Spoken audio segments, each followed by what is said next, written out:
Calaroga Shark Media. Hello, I'm Johnny Mac with your daily comedy news. No Taylor Swift fan Nikki Glaser tells IndieWire, I'm not a politician, I'm not enacting laws, my job is to be truthful to myself. And what's authentic for me is to share these dark thoughts I have. It really releases some of the shame. I struggle with the morality that's put on comedians to say the right thing and have the right take. We do have an influence, obviously, but we're also telling jokes. It's hard because the things I do think are so wrong and so bad, and there's fear of getting canceled for saying the wrong thing, but ultimately I know I'm a good person. I dealt with a lot of am I a bad person because of these thoughts? And I'm really not. I could sleep well at night knowing that I didn't really say them to hurt anyone. I'm only as sick as my secrets. And so I try to release as many secrets as possible up there. I do worry about Nikki the more of these interviews I read. In her recent special, Someday You'll Die, she ponders, guns are easier to find than compassion. She then calls out the Suicide Lifeline 988 throughout the special. It's edgy material that took her a while to get to a point where audiences felt comfortable laughing with her, writes IndieWire. Glaser says it becomes a challenge. The suicide material was stuff I was getting a lot of pushback from audiences, and I thought, guess I can't really go there and talk about my suicidal thoughts and joking about how I'll probably kill myself someday. They're never going to be okay with it, but I kept going, and I kept trying until I found a way that actually worked, and it was one of the biggest laughs in my entire set. That was really gratifying. Hope she's okay there. Bob Saget was friends with John Mayer, so no surprise that Bob Saget's favorite charity will honor John Mayer with a special award at the Scleroderma Research Foundation's annual fundraiser Cool Comedy Hot Cuisine. That's on October 29th. The nonprofit will give John Mayer and comedian Jeff Ross the Bob Saget Legacy Award in honor of how they helped Saget raise funds and awareness. Jeff Ross will host the event, which will feature additional comedians, TBA, musicians, and performers. Kelly Rizzo, Bob's wife, said, I could not be more thrilled to see the Bob Saget Legacy Award go to John Mayer and Jeff Ross. They were two of Bob's dearest friends and both embody his dedication to the cause. Their efforts ensure that Bob's impact continues, proving that laughter and music can be powerful tools in the fight against this disease and bringing us closer to a cure with every event. After Saget died in 2022, John Mayer paid for a private plane to transport the body back to California and later served as a pallbearer at the funeral. Earlier this year, on Bob Saget's birthday, John Mayer posted a photo of himself with Saget saying, I miss you the most when I'm exhausted, and I just want to talk to my friend. We all miss you. Loss may be out of our control, but remembrance is our act of defiance, and we will never forget you.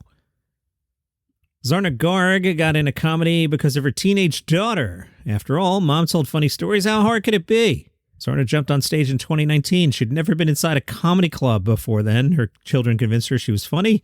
She went up on the open mic and was given half an hour. That's eternal. A half hour is endless. She didn't really have material, so she went with what she knew. Garg told Post Media, the thing is, I discovered there's a big and vibrant audience for Indian mother-in-law jokes. I didn't know enough to have stage fright, to be honest with you. The lady that ran the open mic encouraged me to go up there and talk about whatever I think is funny. I thought about a lot of things my mother-in-law said to me, so I went with it without thinking twice. I'm really glad I was ignorant of what it should be to be afraid up on stage, because the vibe of just naturally showing up on stage and talking about life is also how I do it now. It's much easier for me to not overthink it and to treat every show like a big extended dinner party. Zarna says, you don't have to be part of my culture to know there are inappropriate people in everybody's life who say crazy things. They don't have to be Indian or even have a mother-in-law. We all have that friend or neighbor or uncle or aunt or whoever that randomly blurts out completely inappropriate things and thinks it's totally okay to do it. These things evolve one thing at a time. Once I understood what stand-up comedy was, I hung out with comics, learned what they were doing. I'm immersed in that world of entertainment in the comedy format. Now that I'm in it, I'm very attuned to what's going on in the digital space. It's very interesting. Once you decide you want to do something, you start learning before you even know you're learning. Greg Fitzsimmons said his first writing job was with Bill Maher. I was hired to do audience warm-up. I'd only been doing comedy maybe 7 years, and he liked my warm-up, so he offered me a writing job. I was with a bunch of guys who are still as writers 25 years later. It's like a club over there. I didn't stay in that club. I got fired. But that just happens when you write for TV shows. You get fired a lot. Usually a producer will call you in and gently let you go, but Bill sat down with me and did it himself like a man, and I'll always respect that. The South China Morning Post is your home for comedy news. They caught up with Phil Wang, who said, stand-up is like alchemy, turning nothing into something. There's something mystifying about that, to stand on stage on your own and turn that nothing into a room of laughing people. I found it fascinating, so I thought I'd give it a go. The first gig I ever did was at school in Bath, when the drama teacher invited people to do 5-minute open spots. Me and this other kid said yes. People were surprised, but I found I had the knack for performing. The jokes were mainly stolen from YouTube, but I had the ability to tell them, the sense of the rhythm, the intonation, the punctuation, the musicality of it. 3 years ago, Wang put out a book called Side Splitter, a book about being mixed race and having grown up in Malaysia and then moving to the UK. Phil says it was awkward and confusing, I suppose. In Malaysia, I was sort of treated as a white kid, a bit foreign, but people mostly found that interesting. But I never really felt like part of the gang or that I was meant to be there, which is why I was excited when we moved to Britain. And then at the school, I was treated as the Asian kid. I realized that was going to be the case wherever I am, so I might as well embrace it, and embracing it, I found stand-up. Phil has a degree in engineering from Cambridge and said going to Cambridge was important for the comedy angle, although I was still half thinking I'd be an engineer and half thinking I'd be a comedian, but comedy overtook the engineering. The second year of engineering was the hardest I've ever worked in my life, and then I promised myself I'd never work that hard again, and I have kept that promise.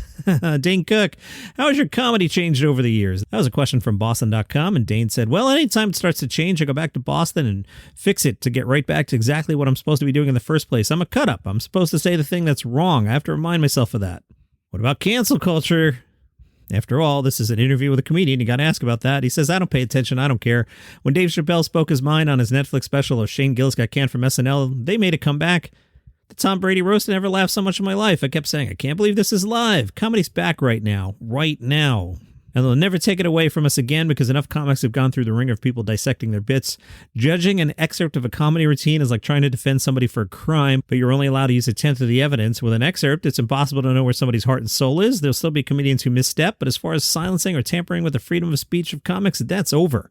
Dane's line, if it hasn't happened to me, if it isn't how I see the world, I ain't saying it. But if it happened to me and I experienced it, I'm saying it. That's my truth. As a comic, I believe that if you're observing and reporting on things that are actually happening, just like in journalism, it's fair game. I didn't write the story, but I'm telling you what happened.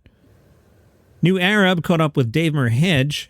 Dave expressed his hurt and pain over the situation in Palestine. Dave said, I just feel like there needs to be more empathy. It's so sad what's happening. Palestinians deserve better treatment. I feel it's inhumane. We should be ashamed of what's happening. You feel helpless, and it's just very sad. How are we arguing anything when children and humans are just dying?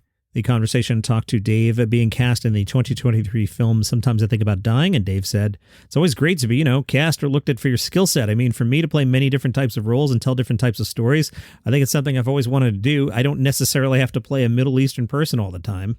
Some comedy tapings this weekend. Roy Wood Jr., he'll tape a special at the Lincoln Theater in Washington tomorrow night on the 7th. Then on Sunday, Nick Thune. All of a sudden hearing a lot of Nick Thune. I guess he's been opening for Nate. And Nate is producing this new special. Nick Thune will be at Zanies in Nashville. Yeah, so this is really in the Bergazzi-verse. If you're not familiar with Nick, he is a deadpan who mixes storytelling and one-liners. Also on Sunday, Dean Delray. Guess who's opening for Dean Delray? Who's opening for Dean Delray? Bill Burr. Wow. This one is also in Nashville, so you're going to have to choose which show you want to hit. This one's at the Caverns just outside of Nashville in Pelham, Tennessee, Sunday night. Dean Delray with special opener Bill Burr, and that's your comedy news for today. All right, this weekend, tomorrow, I have an interview with Gianmarco Soresi. We went most of an hour. Really interesting discussion. Talked about some of his projects, but we got into the nitty-gritty of comedy. I always enjoy speaking with him. And then on Sunday, I'll poke at the variety list of comedians you should know and will know. As I can tell you, since I already recorded Sunday, I only got to half the list on Sunday, so that might also be Monday's episode. But good stuff coming up over the weekend. If you enjoy the program, tell a friend about it. They might like it too. All right, see you back here tomorrow with Gianmarco.